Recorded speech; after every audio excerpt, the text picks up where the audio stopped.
that haircut. You don't know that I don't have it behind me. Thank you, Jesse. A top Justice Department official is demoted for meeting with the people behind the Trump dossier. American flags burn after President Trump's decision to recognize Jerusalem as the capital of Israel. And a U.S. senator resigns over sexual harassment allegations. This is Special Report.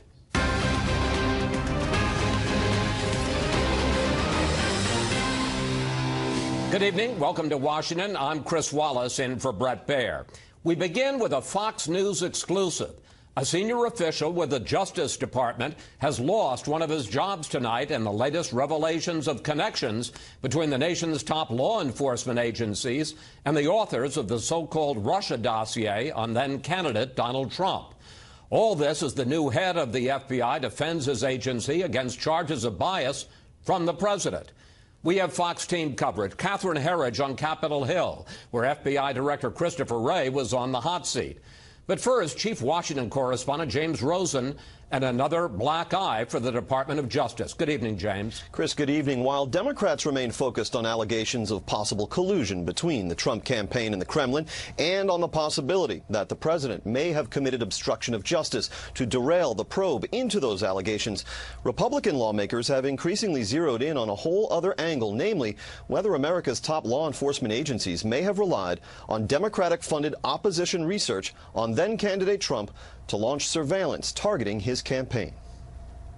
As Associate Deputy Attorney General, Bruce Ohr had an office 4 doors down from Deputy AG Rod Rosenstein until Wednesday morning, when the Justice Department stripped Ohr of his title and ousted him from his office. The move came just hours before Fox News was to report Ohr's previously undisclosed meetings last year with the 2 men responsible for the infamous anti-Trump dossier. Its author, Christopher Steele, a former British spy who consulted Russian sources for the incendiary document, and Glenn Simpson, founder of Fusion GPS, the opposition research firm paid by the Hillary Clinton campaign and the Democratic National Committee to compile the dossier. We've asked since March to have this information. House Intelligence Committee Chairman Devin Nunes, whose investigators uncovered Ohr's contacts with Fusion, fired off a second subpoena to DOJ Thursday afternoon, demanding access to Ohr's documents and Ohr himself, who retains his second job as director of DOJ's Organized Crime Drug Enforcement Task Force. I've got a real problem with Strzok being on the case because of conflicts of interest. The committee and DOJ had previously clashed over access to Peter Strzok, the FBI official removed from the staff of Special Counsel Robert Mueller in July following the discovery of anti-Trump text messages that Strzok sent to a colleague, and whom DOJ belatedly cleared for questioning by the Nunes panel last weekend after the text messages were being disclosed in media reports. They need to produce the information, and if they don't, I don't want to go contempt. I want the information. I don't want the drama of a floor fight.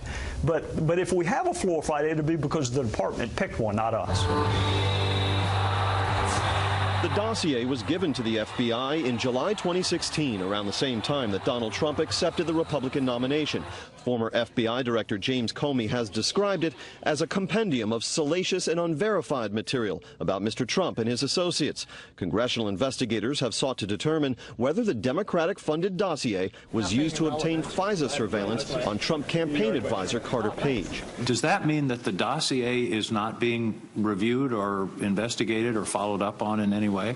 It's Director Bob Mueller's responsibility now, so I don't know. For 24 hours, the Justice Department couldn't tell us why Bruce Ohr had been demoted. This morning, we received a statement saying it was because he was wearing 2 hats, meaning holding 2 jobs, and that was, quote, unusual. Later today, senior DOJ officials told us Ohr had withheld from his superiors his meetings with the men from Fusion GPS. Chris? More on this with the panel. James Rosen with a Fox News exclusive. James, thank you. The head of the FBI says there is no finer institution.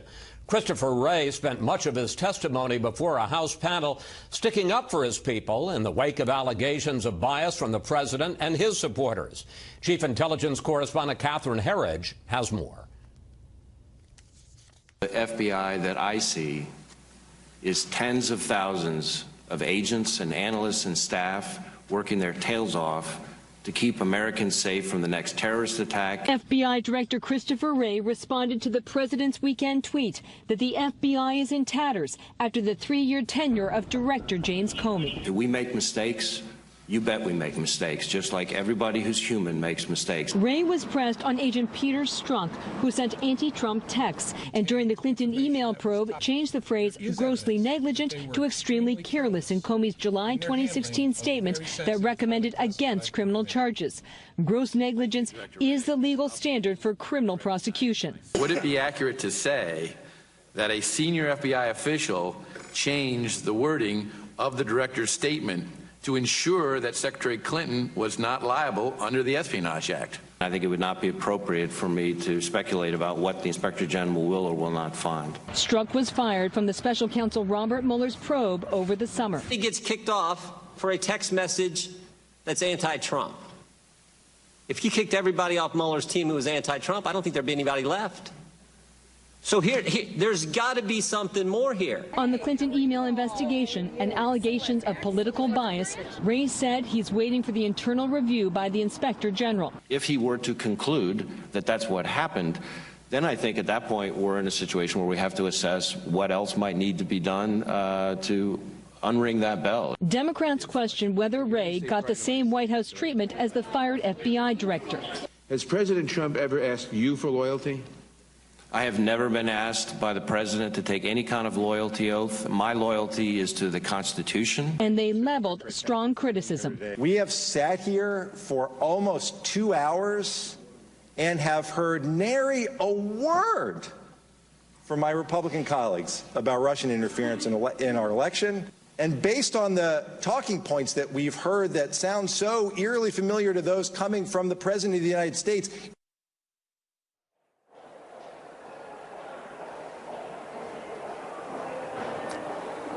Director Wray also testified there are more than 1,000 active ISIS investigations in all 50 states. And typically these hearings are dominated by counterterrorism issues. But today that was dwarfed by politics. Chris. Catherine, thank you. Minnesota Democratic Senator Al Franken is resigning soon. Franken maintains the allegations of sexual harassment against him are not true. But Franken bowed to pressure to step down from almost all of his fellow Democrats. Chief Congressional Correspondent Mike Emanuel is on Capitol Hill tonight. Today I am announcing that in the coming weeks I will be resigning as a member of the United States Senate.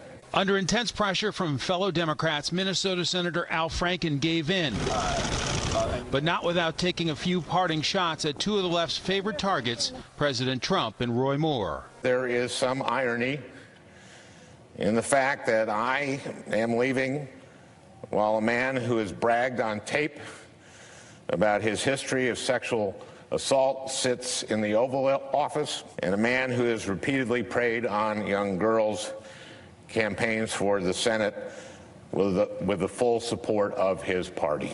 Franken's fate was all but sealed when Minority Leader Chuck Schumer said it was time for him to go. Fellow Minnesota Democrat Senator Amy Klobuchar said about Franken's resignation, quote, "As he and I discussed yesterday, this is the right decision." He did the right thing. He did the honorable thing. He spoke very strongly, very pointedly, very emotionally. I had an in-detail conversation with him yesterday and offered him my thoughts about what he needed to do. And he did what I suggested, and he did the right thing. And so I'm just going to leave it there. The ball is back in the Republicans' court in how they'll deal with a potential Roy Moore win. There's a big difference you guys are going to have to acknowledge sooner or later, and that is Roy Moore has denied these things. There's not the evidence. In fact, the people in Alabama, apparently, most of them are agreeing with him. Before heading home to Minnesota, Franken defended his behavior. Some of the allegations against me are simply not true. Others I remember very differently. And I am told that a final resignation date has not been set. Once it is official, Minnesota's Democrat governor will appoint a replacement until a special election next year. Sources suggest Franken will take some time to wind down his office and try to help his staff find other opportunities. Chris? Mike Emanuel on Capitol Hill. Mike, thanks. A Republican Party operative tells Fox News Arizona Republican Congressman Trent Franks is expected to resign. A statement is expected sometime later today. There were protests across much of the Middle East today over President Trump's decision to recognize Jerusalem as Israel's capital. and to move the U.S. embassy there eventually. Correspondent David Lee Miller is in Jerusalem tonight. In the West Bank city of Ramallah, Palestinian demonstrators threw rocks at Israeli troops and burned tires in the streets. Israeli soldiers fired rubber-coated bullets, used water cannons and tear gas to control the protesters. In Bethlehem and other Palestinian cities, similar protests also erupted. By day's end, more than 100 Palestinians were injured in clashes with Israeli soldiers. In isolated Hamas-controlled Gaza, thousands marched, denouncing President Trump's decision to recognize Jerusalem as Israel's capital. The leader of Hamas urged followers to take part in a new intifada, or uprising. In Lebanon, Hezbollah's leader echoed the battle cry. We support this call for a new Palestinian intifada. Demonstrations also took place in Jordan, outside the U.S. Embassy in Amman. King Abdullah, a U.S. ally, criticized President Trump's announcement. Today, the king met with the Palestinian president to discuss what to do about the U.S. position. The activities that are going on now in the whole world are all messages to President Trump that what he did was a crime. Despite the diplomatic outrage and mass protests, Israeli authorities announced plans to build 15,000 apartments in predominantly Palestinian neighborhoods in Jerusalem. Government officials hope other countries follow the U.S. lead and recognize Jerusalem as Israel's capital. Israeli Prime Minister Benjamin Netanyahu, reflecting on the decision, called it historic. And over the millennia, you can actually cite a few significant milestones. Yesterday's statement by President Trump, I think, is such a milestone. Tomorrow, the region is bracing for more violence. Friday is the Muslim Sabbath. It is a day for prayers, but with so many people off from work, there could also be widespread anti-U.S., anti-Israeli demonstrations. Chris? David Lee Miller reporting live from Jerusalem. David, thank you. Roads and schools are closed, buildings are burning, and thousands of people are under new evacuation orders as 4 major wildfires burn in Southern California. Senior correspondent Adam Housley has the latest tonight from the front lines of the fire. Relentless winds led to another intense firefight overnight and into Thursday as flames carved a path of destruction across bone-dry Southern California. Besides the wind and the low humidity, the air quality remains very poor here. We're at the front of the Thomas Fire, the largest fire burning in Southern California. We're roughly 30 miles from where it started as it now threatens the town of Carpinteria and roughly 13,000 people who live here. There are 4 fires burning in the area: the Skirball Fire in the Bel Air neighborhood of Los Angeles, the Creek Fire north of Burbank. To the northwest near Santa Clarita is the Rye Fire, and to the west in Ventura County, the Thomas Fire, which burned its way toward the Pacific Ocean and the Pacific Coast Highway. Flames jumped lanes and temporarily closed a busy stretch of the US 101 freeway between Ventura and Santa Barbara. Some 50,000 people have been forced to flee, while more than 15,000 homes are in the danger zone. We're just kind of waiting, and if the fire crosses the road over here, we're probably going to go wet down the roof, spray it down, and do a couple other extra little things, turn the sprinklers on, and then get out of there. Everything's here. Everything is here. Well, we're okay. We got out with the dog. And now the painful part for dozens of others like Darlene Jordan, who came back to a pile of rubble and ash. I'm just grateful that we're okay. Now we just have to, we're going to start over. Helicopters navigated the winds as they try to contain the fire over LA's ritzy Bel Air neighborhood, where at least 4 homes were destroyed and a dozen more damaged. While the smoke from the different blazes closed more than 250 schools in the Los Angeles area, the fire threat and the winds are expected until Saturday. In fact, Chris, that red flag alert continues across Southern California until Saturday. The good news, though, is what you can see here. That is, no winds have come that were forecasted for today, allowing for firefighters to get an incredible lead on this fire here. Even so, the fire chief says this fire could burn for a couple of more weeks. Chris? Adam, thank you. 3 people are dead tonight after a shooting at a high school in New Mexico. Police say the shooter is one of those who was killed. The other 2 fatalities were both students. It happened at Aztec High School in New Mexico. Authorities are not saying what led to the shooting. Up next, trying to avoid a government shutdown tomorrow night. First, here's what some of our Fox affiliates around the country are covering tonight. Fox Carolina in Greenville, as a white former police officer is sentenced to 20 years in prison for shooting an unarmed black motorist to death in 2015. Michael Slager pleaded guilty to violating Walter Scott's civil rights by unjustly shooting him in the back 5 times as he ran away from a traffic stop. Fox 5 in Atlanta, as corrections officials intercept what they're calling cabbage contraband at a state prison in Ware County. They say the package contained not only cabbage, but also marijuana, tobacco, cell phones, chargers, and headsets. And this is a live look at Cleveland from Fox 8. The big story there tonight, agents from the FBI, IRS, and Department of Housing and Urban Development conduct an after-hour search at Cleveland City Hall. A Cleveland spokesman says the city is cooperating with authorities. He won't say what the investigation is about. That's tonight's live look outside the Beltway from the Special Report. We'll be right back.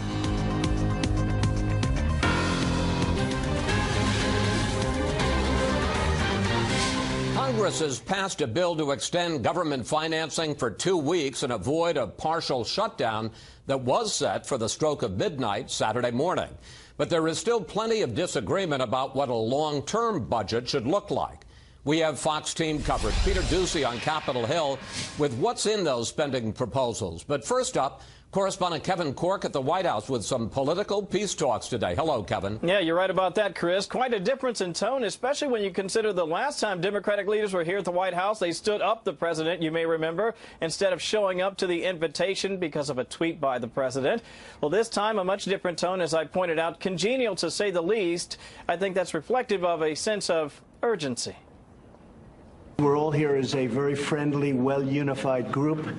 It's a well-knit together group of people, and we hope that we're going to make some great progress for our country. I think that will happen. The stakes certainly couldn't be much higher. With a possible government shutdown looming, President Trump today welcomed to the White House congressional leaders from both sides of the aisle and Defense Secretary Jim Mattis. We want to address that. An effort to avoid a government shutdown and to bridge a political span that some would argue rivals the size of the Grand Canyon, with differences nearly as deep. If the government were to shut down, many federal employees would be furloughed. National parks, monuments, and museums like the Smithsonian would close. Processing of applications for passports and visas would be severely delayed, as would some federal mortgage approvals due to slowdowns at the IRS and FHA. Back in 2013, the government shut down for 16 days, exacting a heavy price on the economy and a political toll on the president, a fate this president hopes to avoid, especially if money for the military and veterans is jeopardized, crippling his plans for a major boost in spending for each. So they decided not to show up. Today's meeting comes after Pelosi and Schumer abruptly canceled an invite by the president last month. That joint no-show in response to a presidential tweet in which he skeptically proclaimed, "I don't see a deal." Good afternoon. Today, the White House remained hopeful. I think we all hope a deal can be reached. We hope that the Democrats will be willing to put aside partisan politics and focus on fully funding the government. Now, of course, the battle wages on as the White House is now beginning to tip its hand, Chris, about some other big-ticket items that they expect to be working on in the not-so-distant future, including welfare reform and infrastructure. Of course, all that, plus tax reform for the moment, will have to wait. Chris? Kevin Corke with a view from the White House. Kevin, thank you. Let's take a closer look now at the temporary funding bill and what could be in a longer-term measure. Here's correspondent Peter Ducey. Clerk will call the roll. Republicans aren't trying to score. They'd be pleased with a punt and the chance to keep the government open for 2 more weeks with a temporary budget. The short-term continuing resolution will provide us with the time we need to complete discussions on a long-term solution.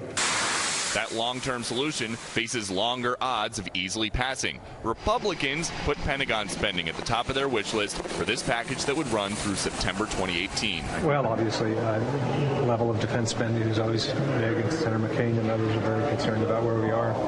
there are a lot of things to fight about. But Democrats want DACA, and they're demanding that Congress come up with a way to help the 700,000 people brought into the states illegally as children whose statuses are under review. If you need help of Democrats, then it can't be a Republican budget. It has to be an American budget. And within that American budget, it has to include values and ideals of Democrats, one of them being a Clean Dream Act. Some Democrats are doubtful that meaningful deals can be made by December 22nd, though. I asked the majority, what do you expect to accomplish in the next 2 weeks that we have been unable to accomplish in the last 2 months? Congress is notorious for waiting until the last minute, but this time there's such a split. Not everybody in the Senate sees 51 votes materializing. I've told my staff that they should be preparing themselves for the very real possibility that before the end of this calendar year, we will not be able to resolve the differences between the Republican Party and the Republican Party in the House, and we will end up being in a shutdown. The longest-serving Senator, Orrin Hatch, thinks a deal can be made as long as Senate colleagues don't hold up the process with pet projects. I think the end of the year process will bring enough pressure on them to finally come together, and for those who have amendments that just cannot be voted on, they're going to have to pull them off. Just that simple. In the House, today's vote was deceptively close. If it would have been only Republicans supporting, it would have only passed by one. Some Democrats voted yay at the end as the clock ran down to run up the tally, but Republican leaders know they can't count on Democrats for the longer bill in 2 weeks. So that is a preview of the razor-thin margin the Republicans are working with for the next 2 weeks. Chris. More on this with the panel as well. Peter, thank you. Stocks were up today. The Dow gained 71. The S&P 500 finished ahead 8. NASDAQ jumped 36. Is the politics in the Alabama Senate race going from tough to dirty? That's next.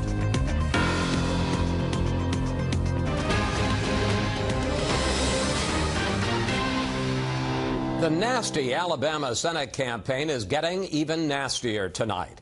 Republican Roy Moore, trying to fight off sexual misconduct allegations, is accusing his opponent of trying to interfere with the voting process. Correspondent Jonathan Seri follows the action tonight from Birmingham. They have now pivoted to voter intimidation and deception. Today, Roy Moore's Senate campaign lashed out against ads produced by a political action committee called Highway 31. In one ad seen running on YouTube, Highway 31 threatens voters ominously, quote, "Your vote is public record and your community will know whether or not you helped stop Judge Roy Moore." Alabama Secretary of State John Merrill says Google has removed the ad from YouTube and other digital platforms. We contacted Highway 31 first, the individual who created the ad, and asked them, would you accommodate us by modifying the ad or even removing the ad, and they were having none of it. And so at that point, we felt like we had to go to Google and to YouTube, and we did. With the election 5 days away, polls show the candidates neck and neck. And despite President Trump's decision this week to endorse Moore, House Speaker Paul Ryan is still not on board. I think he should have dropped out. I think he should. Just because the polling has changed doesn't change my opinion on the matter. So I stand by what I said before. Democrat Doug Jones sees his path to victory resting with getting women to turn out. At a rally, he continued that outreach. Jones praised the increasing numbers of women breaking their silence on alleged abuse, pointing out the latest issue of Time has named these women as the magazine's Person of the Year. So Alabama, this is our time to say we are part of that movement. We're not going to lag behind like we did so many other of the social movements in this country. Among the women featured in the Time article, Lee Korfman, who claims Roy Moore touched her inappropriately when she was 14, an allegation Moore denies. Chris? Thanks so much, Jonathan. The former U.S. gymnastics team doctor has been sentenced to 60 years in prison on federal child pornography charges. Larry Nassar pleaded guilty in July to possessing thousands of images involving children. He will also be sentenced later in state court for abusing girls who came to him for medical treatment. A North Korean official says it is a question of when, not whether, nuclear war breaks out between his country and the U.S. That pronouncement comes amid the highest-level visit by a UN official to the Hermit Kingdom in some 7 years. Correspondent Benjamin Hall has the latest. War with the US is inevitable. That, according to Pyongyang. An outbreak of war on the Korean Peninsula is now an established fact. The question that remains now is of when war will break out. This in response to the US and South Korea's latest show of force, ongoing joint military exercises. The comments came as a senior UN official begins a rare visit to North Korea. Jeffrey Feltman, the UN Undersecretary General, met with the foreign minister there as part of a 5-day trip, the first such in 6 years. North Korean state media says they discussed UN assistance and operations, but the rogue state keeps making progress on its missile program, as shown by last week's launch, capable of reaching most of the continental US. On Fox News, US Ambassador to the UN, Nikki Haley, said it was a growing concern. It's getting more dangerous. You know, I think if you look at this missile strike compared to the one before it, they certainly had advances. Now there are even doubts over next February's Winter Olympic Games, to be held just 50 miles from the north, and whether US athletes will compete. Ambassador Haley said the issue was still an open question. I think it depends on what's going on at the time in the country. We have to watch this closely, and it's changing by the day. White House Press Secretary Sarah Sanders tweeted that the US looks forward to participating in the Games, but echoes Haley's concerns about the athletes' safety. One of the US goals now is to have China cut off all oil supplies to North Korea. It was that which brought them to the table last time. But Senator Tom Cotton, who's become an influential voice with President Trump, is suggesting that China is more of a problem than a partner in dealing with the rogue regime. Chris? Benjamin, thank you. Up next, the panel on the connection between the Justice Department and the people behind the so-called Trump dossier. First, beyond our borders tonight, Secretary of State Rex Tillerson says Ukraine is the biggest obstacle to improve relations between the U.S. and Russia. Tillerson made that statement in Vienna, where he met with Russian Foreign Minister Sergei Lavrov. Some movement in Germany's political crisis tonight. The center-left Social Democrats have agreed to talks with Chancellor Angela Merkel's Conservative Party about joining or supporting a new government. Merkel's negotiations with two smaller parties collapsed last month. And Britain and Ireland could reach agreement soon on how to run their post-Brexit land border. A senior Irish official says a deal would remove the last obstacle to opening free trade talks with the European Union. Those are just some of our stories tonight beyond our borders. We'll be right back.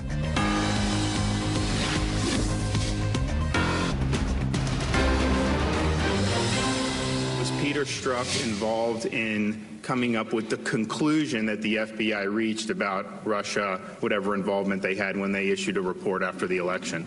That's a question that goes right to the heart of the special counsel investigation, and I don't think it would be appropriate for me to speculate or comment on that. FBI Director Christopher Wray answering, or perhaps not answering, questions from the House Judiciary Committee today about Peter Strzok, the lead agent on the special counsel's team, who was removed last July after Robert Mueller learned he had sent anti-Trump texts. Let's bring in our panel. Fox News senior judicial analyst, Judge Andrew Napolitano, Molly Hemingway from The Federalist, and Catherine Lucy, White House reporter for the Associated Press. Well, Judge, what do you make of James Rosen's story that led the show about a top Justice Department official meeting with people involved in Fusion GPS and the so-called Russia dossier? And did we learn anything from Director Wray's testimony today about alleged irregularities in the investigations both of Hillary Clinton and Donald Trump? I'll take the easier one first, Chris, which is the second question. The short answer is no. We didn't learn anything from Director Wray. They didn't follow up with aggressive questions. He hid behind the, oh, this is being investigated by the Inspector General, and I can't really comment on it. But as for James Rosen's report, this is a profound story. It is one thing for an FBI agent to dislike or even detest the target. You know, they're pursuing mobsters. They hate the mob. They're pursuing terrorists in Times Square. They're not morally ambivalent about terrorists. It's quite another thing for a senior person in the Justice Department to have secret relationships with one of the instruments used in the political campaign. Quite frankly, I'd never heard of this gentleman before. But even I, who's a bit jaded when it comes to this thing, am scandalized by it. You know, when General Flynn pleaded guilty on Friday last week, he pleaded guilty to lying to the FBI, not lying to Mother Teresa. I mean, you don't expect FBI agents to be saints. They are tough people. They have political opinions like the rest of us. But you also don't expect their bosses in the Justice Department, like the number 4 person there, to have some sort of political or perhaps even financial relationship with one of the candidates for president or an instrument that her campaign used. A reprehensible I want to go back instrument. to the other point, though, because a lot of the focus today was on this FBI agent, Peter Strzok, yes, who was removed from the campaign in July after Robert Mueller, removed from the investigation in July after Robert Mueller found out that he had sent anti-Trump texts. You're not troubled by that particularly? No, I am not troubled by that, because I think that, first of all, the statute says that they can have political opinions. The statute says that FBI agents can express political opinions. And quite frankly, this may come as a scandal to a lot of people watching us. Often FBI agents and police really, really dislike the people they're investigating and prosecuting. That's not unusual. But the Rosen story is very troublesome. I hope it's not the tip of an iceberg. If it is, the president's going to be talking to Jeff Sessions about this. This is his Justice Department. These things are happening under his nose. Well, Jim Jordan had a good point, though, about those text messages, saying, you know, it isn't that uncommon for people to have political opinions, even if they're FBI agents. That he was removed for them suggests that, in fact, this was something completely apart from normal political rhetoric. But what was interesting about this hearing is so many of the representatives were trying to dig down into what the actual FBI involvement with the Steele dossier was. And they asked all sorts of lines of questions, like, was the dossier actually used as an impetus to start the investigation into Russia? You know, were people being paid that were affiliated with the dossier? Was the dossier used to secure a FISA warrant against a Trump affiliate? In each case, Wray declined to answer, citing the ongoing special counsel investigation. But the question is whether the actual special counsel investigation itself was not compromised by its involvement with this dossier. And I think the American people deserve to know whether it was, and most importantly, I think they deserve to know whether that wiretap application was in any way related to the dossier. And if it was, whoo boy, that's a scandal. I would need to point out those are very good questions, but we don't know the answers. There's no evidence at this point that it was used. Because they've been asking for those answers for so many months, and the FBI and the Department of Justice, the special counsel, everyone's been stonewalling and obstructing and failing to answer those questions, which are very key. Stonewalling and obstructing. I mean, here is Christopher Wray. He wasn't appointed by Barack Obama. He was appointed by Donald Trump. I mean, he says this is something that's being investigated by the Inspector General. Let's let him decide. And that's a very convenient thing to say when people are trying to find out answers about the use of the dossier. It's also worth asking whether the real division in government isn't between Republican and Democrat, but between bureaucracy and people trying to hold it accountable. Catherine, it's interesting. I saw a poll today that indicates that opinion is beginning to move against the special counsel's investigation. People who are either, not so much that they don't want to investigate it, but they don't really care what the result of the investigation is. And what I wonder is, to what degree do you feel there's a concerted effort by President Trump, by congressional Republicans to undercut the special counsel, and that perhaps it's having an effect? Well, certainly, I think one of the things we saw today from Wray was an effort to defend and explain the FBI. He talked about it being no finer institution. He didn't answer certain questions, but he was there clearly to deliver a message about the institution. And I think also you saw a real division among the parties in terms of who was asking what questions. So this concern of is there bias, who's working here. You heard from a lot of Republican representatives, and Democrats were really urging him to sort of push back against attacks from President Trump. Judge, your thoughts about that? Are you troubled by what seems to be a concerted effort, certainly by the president? A lot of attacks, talks about the FBI's in tatters, bias in the FBI, special counsel. I am troubled by it. I agree with many of the things that Chris Wray said today, which just sounded like platitudes, but in my view, they are true. This is basically a superb team of people. There's 8,000 FBI agents. We're talking about 2 or 3.